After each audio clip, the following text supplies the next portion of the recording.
नमस्कार। खबर दोपहर में आपका स्वागत है और मैं हूं आपके साथ लोकेश जगवानी। मध्य प्रदेश के सीधी में एक बड़ी दुर्घटना हुई। मंगलवार को सतना जा रही एक यात्री बस नहर में गिर गई। शुरुआती रिपोर्ट के मुताबिक नहर से 45 से ज्यादा लोगों के शव निकाले गए हैं। इन शवों की पहचान अभी नहीं हो पाई है। बताया जा रहा है कि बस में 54 से ज्यादा लोग सवार थे। नहर में पानी होने की वजह से राहत और बचाव कार्य होने में परेशानी आ रही है।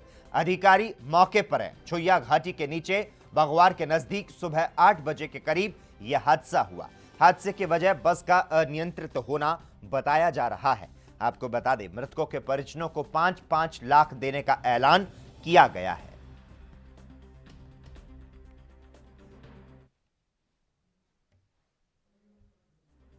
तो शवों की पहचान करवाने में जो पुलिस है वो जुटी हुई है। मध्य प्रदेश के सीधी में एक बड़ी दुर्घटना हुई है। आपको बता दें, मंगलवार को सतना जा रही एक यात्री बस नहर में गिर गई। शुरुआती रिपोर्ट के मुताबिक नहर से 45 से ज्यादा लोगों के शव जो हैं वे निकाले गए हैं।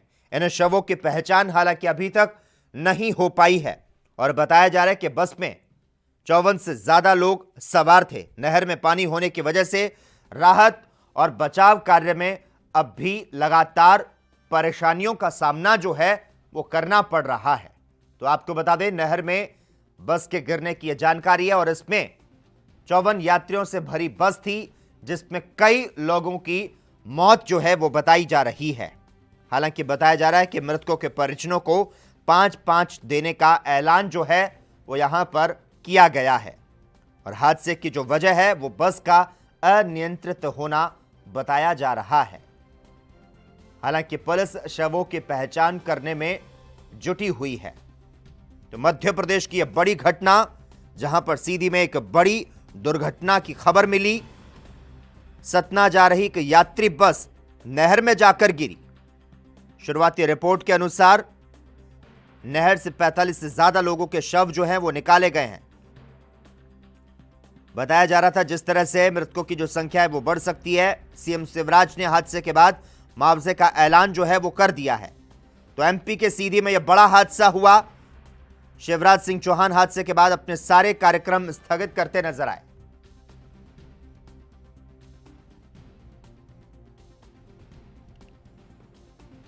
तो सीएम शिवराज सिंह चौहान ने मंत्रियों के साथ मंत्रणा की और इसके बाद 2 मंत्री को सीधी के लिए रवाना किया। इसमें कैबिनेट मंत्री तुलसीराम सिलावट और राम खेलावन पटेल शामिल हैं। दोनों मंत्री वहां जाकर सीएम को रिपोर्ट करेंगे। इसके साथ ही सीएम शिवराज सिंह चौहान ने मंत्रालय में परिवहन मंत्री गोविंद सिंह राजपूत को तलब किया है। सीएम मंत्री से हादसे के बारे में लगातार जानकारी ले रहे हैं। उत्तर प्रदेश के आजमगढ़ में बसपा नेता कलामुद्दीन की गोली मारकर हत्या का मामला सामने आया। जानकारी के मुताबिक सोमवार की शाम एक बाइक सवार 2 बदमाशों ने बसपा नेता की गोली मारकर हत्या कर दी। घटना के समय वे एसयूवी के घर लौट रहे थे। घटना की सूचना पर पुलिस अधीक्षक सुधीर कुमार सिंह मौके पर पहुंचे और पुलिस घटना का कारण पुरानी रंजिश बता रही है। स्थानीय लोग इसे पंचायत चुनाव से जोड़ रहे हैं। मेहनगर थाना क्षेत्र के खुंदनपुर गांव निवासी 55 वर्षीय कलामुद्दीन पुत्र जमालुद्दीन निजामाबाद विधानसभा से बसपा के टिकट पर 2 बार चुनाव लड़े। कलामुद्दीन को सोमवार की शाम एक बाइक सवार 2 लोगों ने गाड़ी रोककर बात करने लगे और इसी दौरान उनमें से एक बदमाश ने बसपा नेता पर ताबड़तोड़ फायरिंग कर दी। मेहनगर सीएचसी ले जाने पर उन्हें रेफर किया गया। वाराणसी ले जाने के दौरान उन्होंने दम तोड़ दिया। कलामुद्दीन पर हत्या समेत 6 मुकदमे दर्ज थे।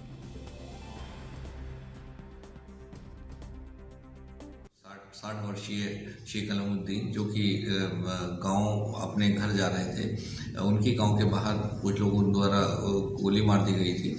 उन्हें तत्काल वाराणसी ले जाया गया, जहां पर इलाज के दौरान उनकी मृत्यु हो गई। श्री कलामुद्दीन स्वयं भी आपराधिक प्रवृत्ति के थे और उनके ऊपर पूर्व में 2 हत्या के केस दर्ज थे। गैंगस्टर एक्ट भी उन पर लगा हुआ था और भी कुछ मुकदमे उन पर दर्ज थे। उनकी पुरानी रंजिश जो कि सन 84 से चल रही थी, गांव के कुछ व्यक्तियों से चल रही थी और इस संबंध में 6 लोगों के खिलाफ गांव के, जो कि गांव के रहने वाले हैं, नामजद केस दर्ज कराया गया है। मेरे द्वारा 4 टीमें गठित की गई हैं जो लगातार छापेमारी कर रही हैं और जल्दी वहीं पश्चिम बंगाल में विधानसभा चुनाव से पहले खूनी संघर्ष, दल बदल, जुबानी हमलों के बाद अब फूड पॉलिटिक्स शुरू हो चुकी है। मुख्यमंत्री ममता बनर्जी ने सोमवार को मां की रसोई योजना शुरू की। इसके तहत सिर्फ 5 रुपए में गरीबों को दोपहर में भरपेट भोजन दिया जाएगा। मेन्यू में दाल चावल और सब्जी के साथ एक अंडा शामिल है। स्कीम का नाम तृणमूल कांग्रेस के नारे मां, माटी और मानुष से लिया गया है।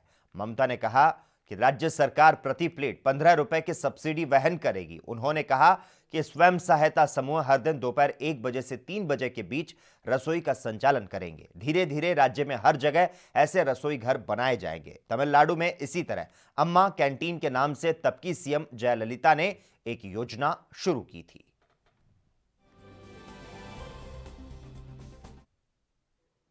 किसान आंदोलन के दौरान दिल्ली लाल किला हिंसा के मामले में गिरफ्तार दीप सिद्धू की पुलिस कस्टडी बढ़ा दी गई है। दीप सिद्धू की आज 10 बजे 30 हजारी कोर्ट में पेशी थी। इस दौरान कोर्ट ने दीप को क्राइम ब्रांच की 7 दिन की कस्टडी में सौंप दिया है। इसके पहले 9 फरवरी को दीप सिद्धू को 7 दिन की पुलिस कस्टडी में भेजा गया। अब दीप सिद्धू को 23 फरवरी तक क्राइम ब्रांच की कस्टडी में रखा जाएगा। आपको बता दें 26 जनवरी को ट्रैक्टर मार्च के दौरान दिल्ली में हिंसा भड़क गई थी। इस दौरान कुछ लोग लाल किला परिसर में घुस गए थे, जहां सुरक्षा बलों के साथ हिंसा की गई थी। यही नहीं, लाल किले की प्राचीर पर कुछ लोगों ने धार्मिक झंडा लहरा दिया। दिल्ली पुलिस का आरोप है कि दीप ने ही हिंसा भड़काई, जिसके चलते सार्वजनिक संपत्ति को नुकसान पहुंचा। दिल्ली हिंसा में नाम आने के बाद से दीप सिद्धू फरार चल रहा था। दिल्ली पुलिस ने सिद्धू के ऊपर 1 लाख रुपए का इनाम रखा था। 9 फरवरी को दीप सिद्धू को दिल्ली पुलिस की स्पेशल सेल ने पंजाब के जीरकपुर से गिरफ्तार किया था। सिद्धू पुलिस से बचने के लिए लगातार अपनी लोकेशन को बदल रहा था।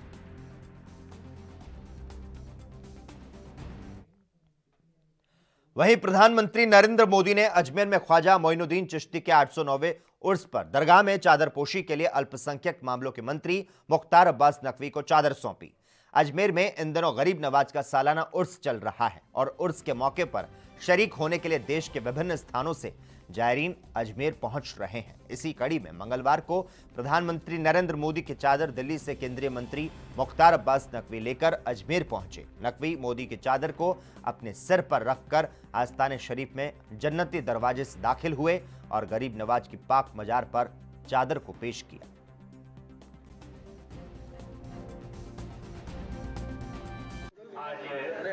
हम लेकर आए और ये 7वीं बार है। थोड़ा सा नीचे कर लो ना माइक यार, सभी ने नीचे करो माइक, सभी ने नीचे करो माइक। ये पीछे के नीचे करो थोड़ी अरे नीचे कर लो यार माइक, थोड़ा सा नीचे करो यार। प्रधानमंत्री ने चादर के साथ छोड़ दो। आज एक संदेश भी दिया है।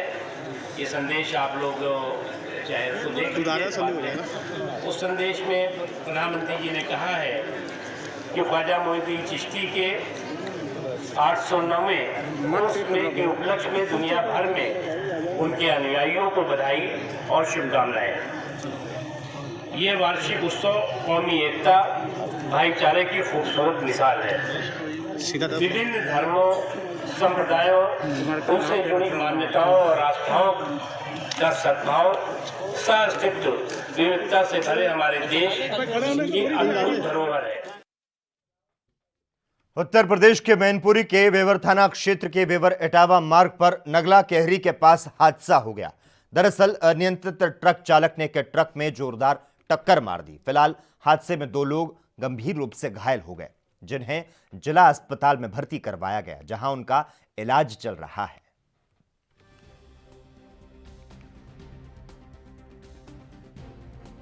उधर आगरा से कानपुर बेटी का रिश्ता तय करने जा रहा परिवार उत्तर प्रदेश के औरैया में सुबह हादसे का शिकार हो गया। हाईवे पर खरमपुर के पास ट्रक में पीछे से टकराकर कार पलट गई। हादसे में कार सवार दंपति, बेटी और उसके मामा की मौत हो गई, जबकि भाई घायल हुआ है। पुलिस ने घायल युवक को अस्पताल में भर्ती कराकर कार्रवाई को शुरू कर दिया है।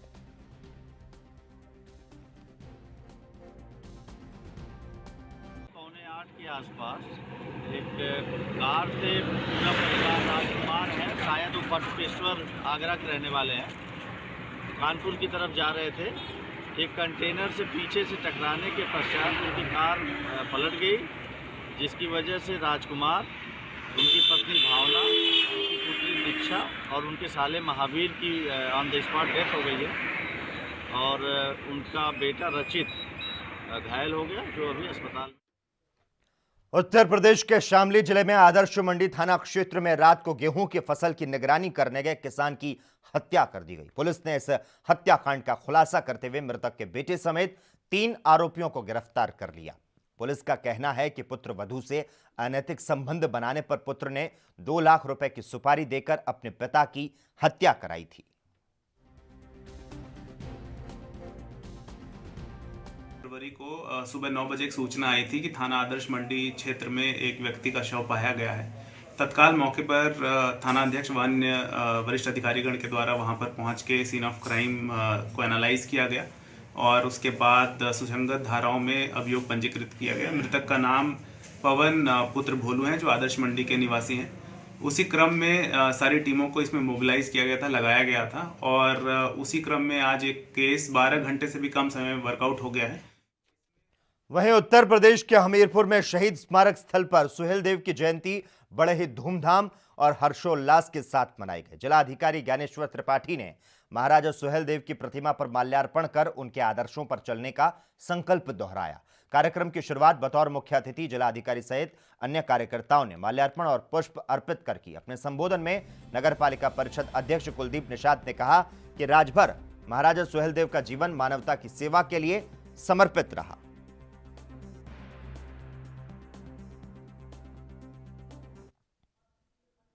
केंद्र सरकार के शासनकाल में लगातार घरेलू गैस सिलेंडर के बढ़ते दामों को लेकर युवा कांग्रेस के कार्यकर्ताओं ने चांद गेट स्थित कुमार आनंद सर्कल के सामने सरकार के खिलाफ जमकर विरोध किया। युवा कांग्रेस के कार्यकर्ताओं ने अनूठे तरीके से विरोध प्रदर्शन किया।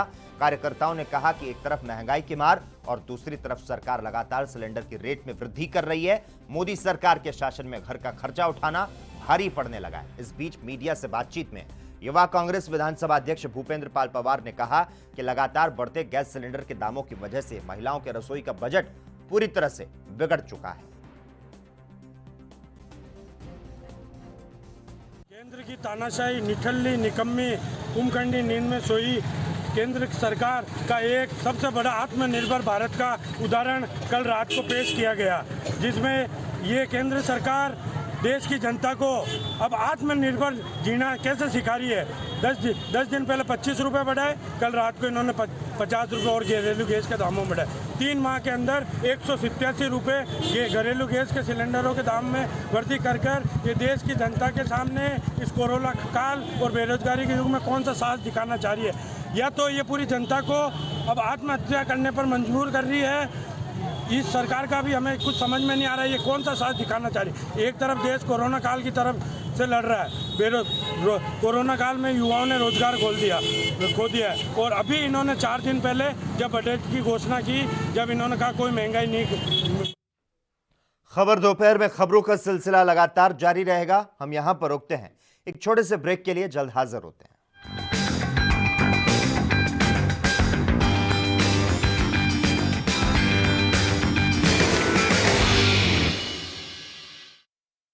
क्या आप दुबले पतले कमजोर हैं? आपकी सेहत नहीं बनती, भूख कम लगती है, वजन नहीं बढ़ता।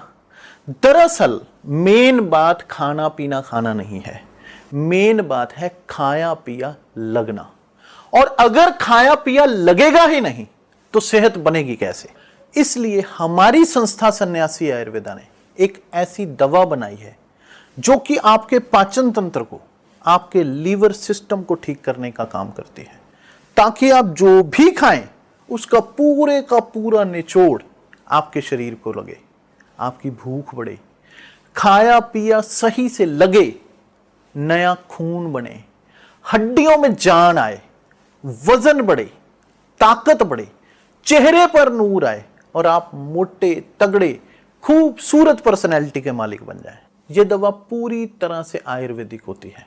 इसका शरीर पर कोई भी साइड इफेक्ट, कोई भी नुकसान या दुष्प्रभाव नहीं होता। लड़के लड़कियां दोनों इसका इस्तेमाल कर सकते हैं और पहले 15 दिन के अंदर ही आपको इसका असर महसूस हो जाएगा। सिर्फ 650 रुपए की पूरे 1 महीने की दवा होती है और आप इसे घर बैठे 011 45454545 पर फोन करके दवा मंगवा सकते हैं।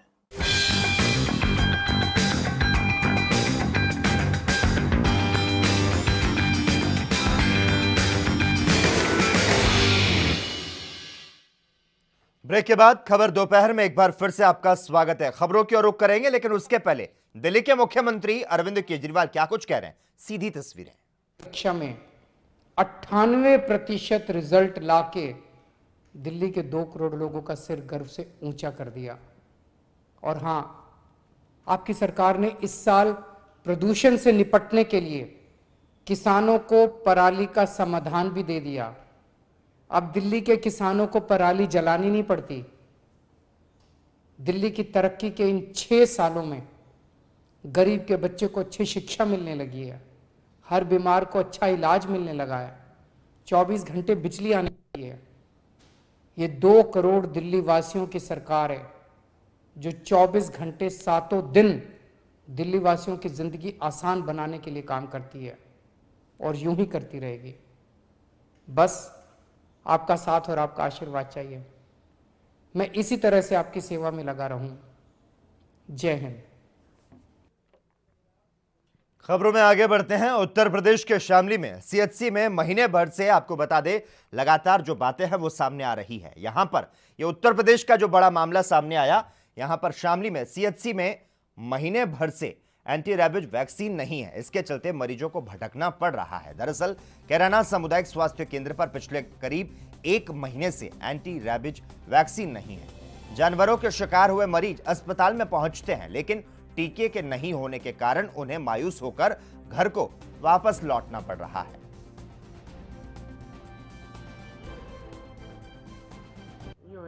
नहीं लग रहा बाबूजी। किस चीज़ का इंजेक्शन? कुत्ते का कट्ठा। क्या हुआ, लगाया डॉक्टर ने? नहीं लगाया नहीं जी। कब से दिक्कत है? 1 महीना हो जाएगा से ऐसे जी, चौथा बुधारा। अच्छा, हाँ देखो। तो कब काटा था कुत्ते ने आपको? कुत्ते ने कब काटा था? मेरे तो कुत्ते नहीं तो काटा था बुध वाले दिन। अच्छा। और बुध तो ये दिन आ लिए। अच्छा। हाँ। किस मोहल्ले से आप? मैं तो यहाँ था हूँ, बीच की हालत है। डॉक्टर क्या कह रहे? डॉक्टर क्या कह रहे? डॉक्टर जी यहाँ तो कोई आ ही नहीं रहा, नु कहते हैं सुहा नहीं आ रहा, इंजेक्शन नहीं आ रहा। हाँ इंजेक्शन नहीं आ रही। हाँ तो 1 महीने से आप रोज चक्कर। बसंत पंचमी के अवसर पर राजस्थान के दौसा में आनंद शर्मा बालिका विद्यालय में गार्गी पुरस्कार वितरण समारोह आयोजित किया गया। इस कार्यक्रम में मुख्य अतिथि के रूप में दौसा से कांग्रेस के विधायक मुरारी लाल मीणा मौजूद रहे। वहीं कार्यक्रम में जिला शिक्षा अधिकारी माध्यमिक घनश्याम मीणा सहित अनेक अधिकारी मौजूद रहे। इस अवसर पर दौसा जिले की 851 बालिकाओं को करीब 85,68,000 रुपए की प्रोत्साहन राशि के चेक दिए गए। जब तक हमारे समाज में बालिका पूर्ण रूप से शिक्षित नहीं होंगी, तब तक किसी समाज का पूर्ण विकास नहीं हो सकता। उसी के तहत सरकार के माध्यम से कई प्रकार की योजना, गार्गी पुरस्कार योजना जिसमें 3-3 हज़ार 10th को 11th को दिए जाते हैं, इंदिरा प्रियदर्शनी जिसमें 1 लाख रुपए प्रत्येक समाज के 1-1 बच्चों को, जिले में 8-10 बच्चों को दिए जाते हैं। इसका यह आयोजन किया गया है। इससे बच्चों में एप्रिशिएट होते हैं, एक प्रोत्साहन की भावना बनती है। और इसके साथ साथ में सरकारी योजनाओं के अलावा भी हमने हमारे स्तर पर विधानसभा क्षेत्र दौसा में एक अभियान चला रखा है शिक्षा के लिए। उसमें जो school 1st, 2nd, 3rd, 4th, 5th आते हैं उनको 11 लाख, 9 लाख, 7 लाख, 5 लाख, 3 लाख, और जो बच्चे टॉप आते हैं प्रत्येक सब्जेक्ट से उनको हवाई जहाज यात्रा। और इसके इतने अच्छे रिजल्ट रहे हैं कि जो हमारा जिला शिक्षा के क्षेत्र में 28वें नंबर पर था वो 4थे नंबर पर आ गया। हम पूरी कोशिश कर रहे हैं कि दौसा जिला शिक्षा के क्षेत्र में नंबर 1 पर आए। हमारा सबका उत्तर प्रदेश में अगले साल विधानसभा चुनाव होने हैं। दिल्ली की सत्ताधारी आम आदमी पार्टी ने उत्तर प्रदेश के विधानसभा चुनाव में उम्मीदवार उतारने का ऐलान किया है। अब आप यूपी में किसान महापंचायत की तैयारी कर रही है। दिल्ली के अलग अलग बॉर्डर पर कृषि कानून के विरोध में आंदोलन कर रहे किसानों का आप लगातार समर्थन कर रही है। पार्टी के राज्यसभा सांसद संजय सिंह ने किसानों के मुद्दों को समर्थन में एक महापंचायत करने का ऐलान किया है। यूपी में आयोजित होने जा रही आम आदमी पार्टी की किसान महापंचायत को दिल्ली के सीएम और आम आदमी पार्टी के राष्ट्रीय संयोजक अरविंद केजरीवाल संबोधित करेंगे।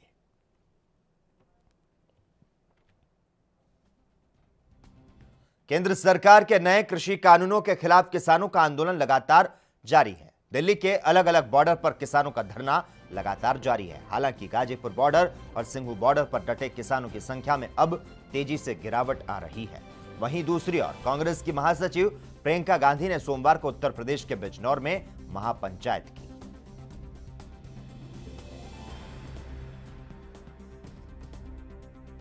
प्रवक्ता मनोज झा ने किसानों को लेकर कहा कि किसानों की मांगों को पूरा नहीं किया जा रहा, अब लोकतंत्र खतरे में है। और उन्होंने क्या कुछ कहा आपको सुनाते हैं। कोई भी आंदोलन जब होता है ना, जिसको ये टूल किट कह करके इसका एक महिमा मंडन कर रहे हैं, ये आंदोलन को समझ नहीं पा रहे हैं। कोई भी आंदोलन, जेपी आंदोलन के समय इस शब्द का इस्तेमाल नहीं हुआ था, लेकिन टूल किट है क्या, कैसे आंदोलन को आगे बढ़ाया जाए, क्या क्या चीजें की जाए। आप इससे परेशान हैं, क्या बना रहे हैं हमारे देश को। मैं तो हैरान हूं। मैंने सदन में कहा था कि अगर जेपी आंदोलन इस दौर में हुआ होता तो ना जाने क्या क्या सुनना और झेलना पड़ता जयप्रकाश जी को। मैं समझता हूं ये एक प्रश्न है जो सबको परेशान करना चाहिए। सिर्फ जो आज इसके जद में आ रहे हैं वो नहीं, जो आज ताली बजा रहे हैं बैठ करके सत्ता प्रतिष्ठान के लोग। आप इस देश को बौना बना रहे हैं, इसके संस्कारों को समझ। उधर हरियाणा में पंचायत प्रतिनिधियों को 2 दिन के अंदर चार्ज सौंपने के सरकार के आदेश के बाद स्थानीय प्रशासन ने आदेश जारी कर दिए हैं। हरियाणा सरकार ने राज्य में पंचायत प्रतिनिधियों का कार्यकाल समाप्त होने से पहले उन्हें अगले 2 दिनों के अंदर अपना सारा रिकॉर्ड जमा करवाने के आदेश जारी किए हैं। इसी कड़ी में नांगल चौधरी के सभी 44 पंचायत प्रतिनिधियों और 18 पंचायत समितियों को बीडीपीओ प्रमोद देशवाल ने मीटिंग कर सारी दस्तावेजी कार्रवाई पूरी करने के आदेश दे दिए। इस कार्य के पूरा होते ही पंचायत में प्रशासनिक अधिकारी तैनात होंगे।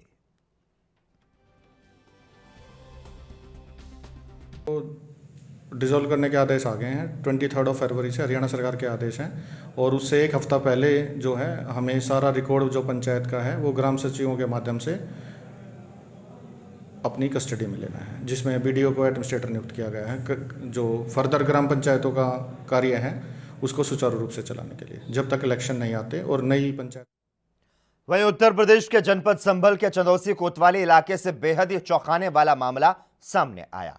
दरअसल एक तीसरी क्लास में पढ़ने वाले 8 साल के बच्चे ने खुद के किडनैप होने की स्क्रिप्ट रची। आपको बता दें, बच्चे के टेस्ट में कम नंबर आए, जिससे घर में डांट ना पड़े, इसको लेकर बच्चे ने खुद के किडनैप होने की झूठी खबर घर वालों को सुनाई। फिलहाल पुलिस ने किडनैप की फर्जी स्क्रिप्ट रचने वाले छात्र को उसके परिजनों को सौंप दिया है।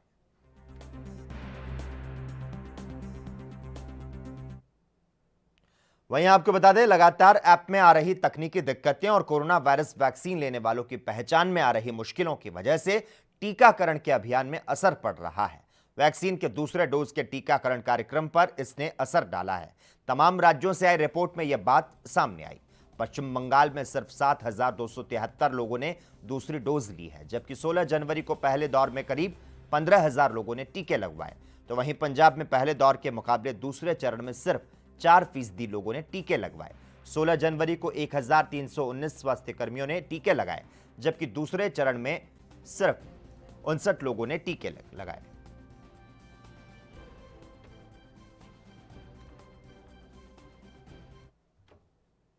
देश भर में मंगलवार को बसंत पंचमी का त्योहार मनाया जा रहा है। इस अवसर पर राष्ट्रपति रामनाथ कोविंद, प्रधानमंत्री नरेंद्र मोदी, उपराष्ट्रपति वेंकैया नायडू, गृह मंत्री अमित शाह और रक्षा मंत्री राजनाथ सिंह समेत अन्य नेताओं ने देशवासियों को शुभकामनाएं दी। राष्ट्रपति रामनाथ कोविंद ने ट्वीट करते हुए कहा कि बसंत पंचमी और सरस्वती पूजा के शुभ अवसर पर सभी देशवासियों को हार्दिक शुभकामनाएं। मेरी कामना है कि बसंत का आगमन सभी देशवासियों के जीवन में सुख समृद्धि का संचार करे।